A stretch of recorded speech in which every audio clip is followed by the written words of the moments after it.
નમસ્તે ખેડૂત મિત્રો, હું આસ્થા ઓર્ગેનિક વતી તમને જણાવવા માંગુ છું કે તમને આ શેરડીના પાકમાં 10 દિવસ પહેલાં અમારા સ્ટાફ મિતુલભાઈ બારૈયા કદમગીરી ગામે જસુભાઈ કામળિયા હસ્તક ખેડૂત પાવરનો છંટકાવ કરાવ્યો હતો. ત્યારબાદ 10 દિવસ પછી બીજી વખત ત્યાં રિઝલ્ટ જોવા માટે મિતુલભાઈ બારૈયા અમારી કંપનીના સ્ટાફ ગયા હતા. ત્યારે બીજો વિડીયો તમને બતાવું છું. ખેડૂત મિત્રો, તમે જોઈ શકો છો ખાલી 10 દિવસમાં શેરડીના પાકમાં કેટલો ફેર દેખાય છે. શેરડીનો કલર કેવો મસ્ત થઈ ગયો, શેરડીનો વિકાસ કેટલો થઈ ગયો છે.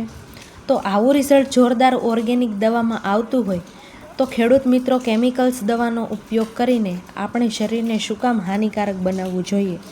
આમ પણ કેમિકલ્સ દવાનો ઉપયોગ કરવાથી અત્યારે કેન્સરનું પ્રમાણ વધતું જાય છે અને અત્યારે આપણી સરકાર પણ ઓર્ગેનિક પ્રોડક્ટનો ઉપયોગ કરવાની ભલામણ કરે છે. તો મારે આપ બધા મિત્રોને વિનંતી છે કે એક વખત અવશ્ય ખેડૂત પાવર ઓર્ગેનિક પ્રોડક્ટનો ઉપયોગ કરવો જોઈએ. વધુ માહિતી માટે સંપર્ક નિધિ ગોહિલ 8160 28 19 25 76 00 55 34 00.